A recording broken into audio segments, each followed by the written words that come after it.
Jamaah, oh jamaah. Alhamdulillah. Baik, untuk jamaah yang baru bergabung, hari ini kita sedang membahas tema Gak Mau Rusak Jauh-Jauh Dari Ini. Masya Allah, tadi dari segmen 1 kita sudah membahas banyak sekali hal-hal yang ternyata bisa merusak hati. Mulai dari faktor ekonomi, terus juga apalagi tadi Habib menjelaskan tentang apa, Habib? Tobat yang rusak. Tobat juga bisa menjadikan diri kita rusak. Lalu Ustadz Maulana juga tadi sudah membahas tentang... Hati-hati, maksiat bisa mengambat rezeki. Itu dia, lu Ustadz Sam juga tadi sudah membahas ya Ustadz ya. Hal-hal yang bisa membuat rusak juga adalah ya tadi. iri dengki. dengki. Aduh itu bener-bener manusiawi banget. Jadi dosa, iri dengki. Dan juga tadi Habib menjelaskan tentang taubat. Masya Allah. Baik jamaah, sebelum kita bahas lebih dalam, boleh jamaah siapin catatannya karena ini penting banget nih ilmunya. Sebelum kita tanya-tanya sama guru-guru kita lagi, saya mau ngajakin dulu jamaah untuk nonton dulu tayangan berikut ini. Silakan.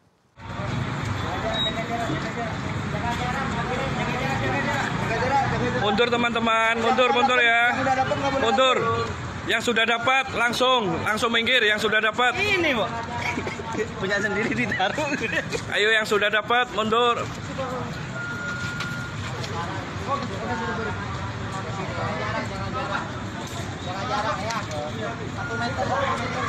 Mundur teman, mundur.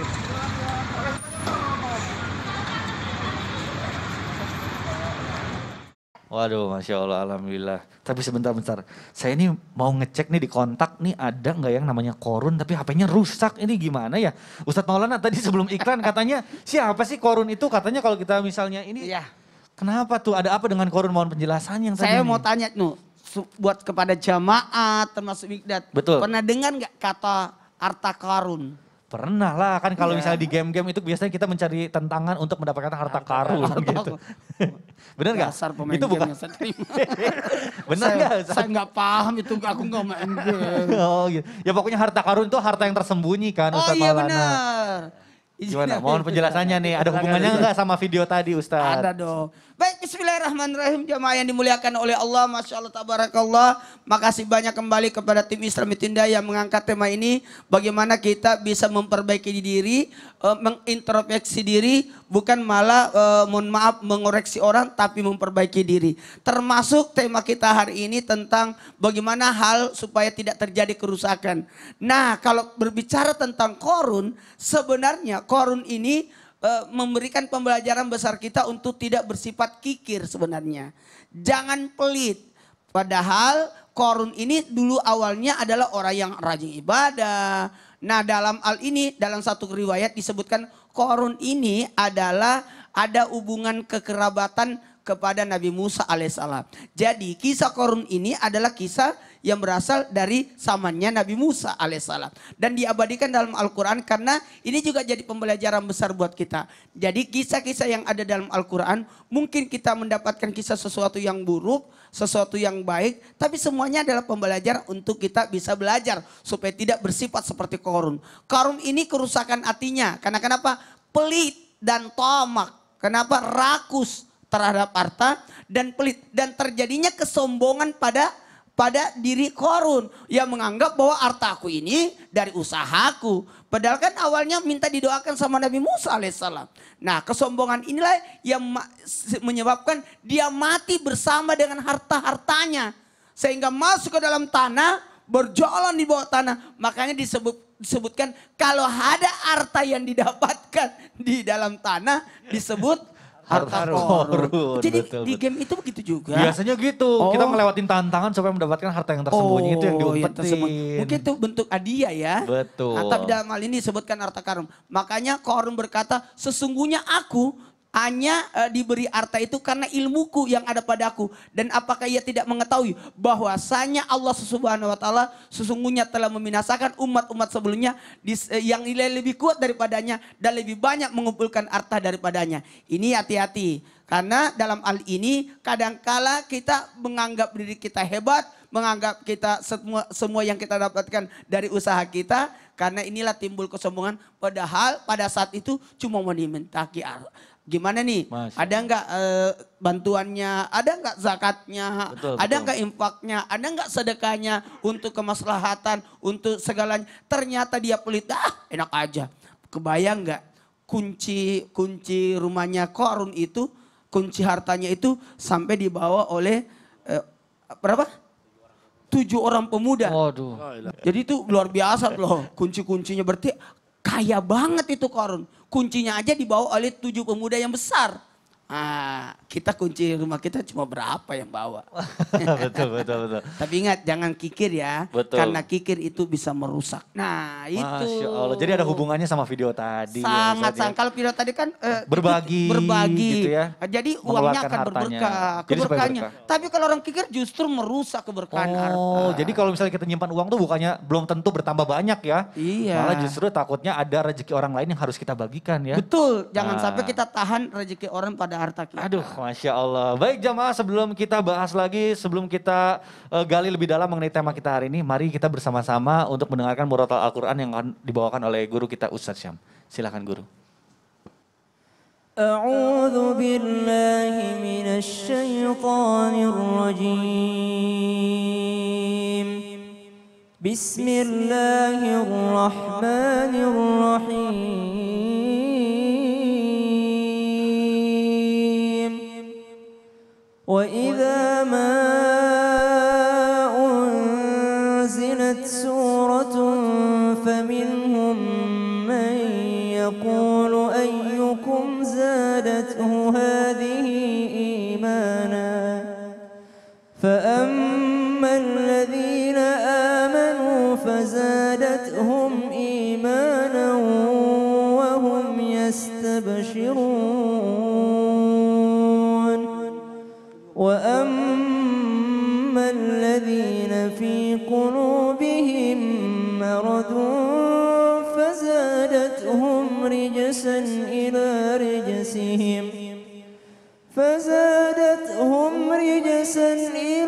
رجسهم وماتوا وهم كافرون. Al-Quran Surah At-Taubah ayat 124 dan 125. Enggak mau rusak jauh-jauh dari ini. Maka subhanallah, Allah subhanahu wa ta'ala menjelaskan kerusakan hati seseorang. Biasanya nih teman-teman sekalian, yang merusak hati kita di zaman sekarang ini ya ujiannya ya di situ. Ujiannya misalnya di food, subhanallah bagaimana kita harus memilah-milih mana yang halal, mana yang haram. Kadangkala kalau udah dalam pergaulan kita udah nggak peduli lagi gitu. Mana yang halal, mana yang haram kita hajar aja gitu kan. Yang penting gak ada yang lihat. Padahal ternyata Allah subhanahu wa ta'ala melihat, maha mendengar, maha mengetahui. Kemudian yang kedua lagi ada fashion. Banyak sekali di antara kita karena mengikuti zaman ternyata tidak mengenal lagi aturan-aturan yang diberikan Allah subhanahu wa ta'ala. Yang ketiga ada free thinking. Nah, free thinking ini bagaimana mereka ingin bebas untuk berpikir. Padahal akal ini diberikan oleh Allah subhanahu wa ta'ala. Dan ternyata akal itu hanya connect. Supirnya adalah hati kita. Subhanallah. Coba deh tanya pendapat kepada orang yang lagi bad mood. Walaupun akalnya mengatakan A, tapi hatinya tidak akan pernah mengatakan A. Kenapa? Lagi bad mood dia. Maka subhanallah yang memimpin itu adalah hati kita. Dan yang keempat adalah tontonan kita, film. Maka subhanallah 4F tadi, food, fashion, free thinking, dan juga film disimpulkan sebagai sesuatu yang merusak di zaman sekarang ini. Namun tidak semuanya, ada juga kok manfaat-manfaat yang bisa kita ambil. Siapa sebenarnya orang-orang yang dilaknat di dalam ayat tadi? Ternyata mereka adalah awala yarawna annahum yuftauna fi kulli amin marratan aw marratain thumma la yatubun. Mereka adalah udah dikasih ujian tapi enggak tobat juga. Walahum yadzakarun, enggak juga ngingat Allah. Kalau udah dikasih ujian harusnya kita mengingat Allah. Allahumma arhamna bil Quran. Masya Allah, ini adalah 4F sangat berkaitan dengan kaum milenial zaman Benar. sekarang. Nah, jadi mudah-mudahan nih dengan kita aware, kita sadar bahwa hal ini juga ada dua sisi nih, ada yang negatif dan juga ada yang positif. Kalau kita bisa memanfaatkan secara positif, insya Allah kita bisa terhindar Betul. dari hal-hal yang bisa merusakkan hati. Subhanallah. Masya Amin, ya Rabbal Allah. Alamin. Nah, Masya kita lanjut lagi ke pembahasan kita. Saya mau ke Habib Abdullah nih. Siap. Habib, Afwan nih. Iya. Kita bicara soal titipan Allah. Tadi kalau Ustadz Maulana sudah menjelaskan tentang materi. Jadi Iya. ada rezeki kita yang harus kita bagikan. Jangan kikir, jangan pelit katanya. Nah, tapi bicara soal titipan Allah bukan hanya materi ya. Ternyata ada juga yang namanya jabatan, ada juga yang namanya kekuasaan. Nah, yang mana juga katanya dapat menyebabkan, mohon maaf, ini kerusakan hati yang parah. Nah, ini kira-kira penyakit hati apa aja sih yang bisa datang dari titipan Allah berupa jabatan dan kekuasaan? Wah, ini Masya Allah nih. Mohon penjelasannya Habib, silakan. Siap Bang Mikdad, mohon izin guruku Ustadz Maulana, Ustadz Syam. Assalamualaikum warahmatullahi wabarakatuh. Waalaikumsalam warahmatullahi wabarakatuh. Jamaah oh jamaah. Alhamdulillah. Alhamdulillah rabbil alamin wa bihi nasta'in ala umuri dunya waddin. Allahumma salli wa sallim ala sayyidina wa maulana Muhammadin wa ala alihi wa sahbihi ajmain. Nah, ini penting banget kita bahas mengenai hal yang Allah Subhanahu wa taala titipkan kepada kita, akan tetapi kita sering tamak. Sering rakus terhadap hal ini. Apa hal tersebut? Yaitu keinginan untuk memimpin ataupun kekuasaan.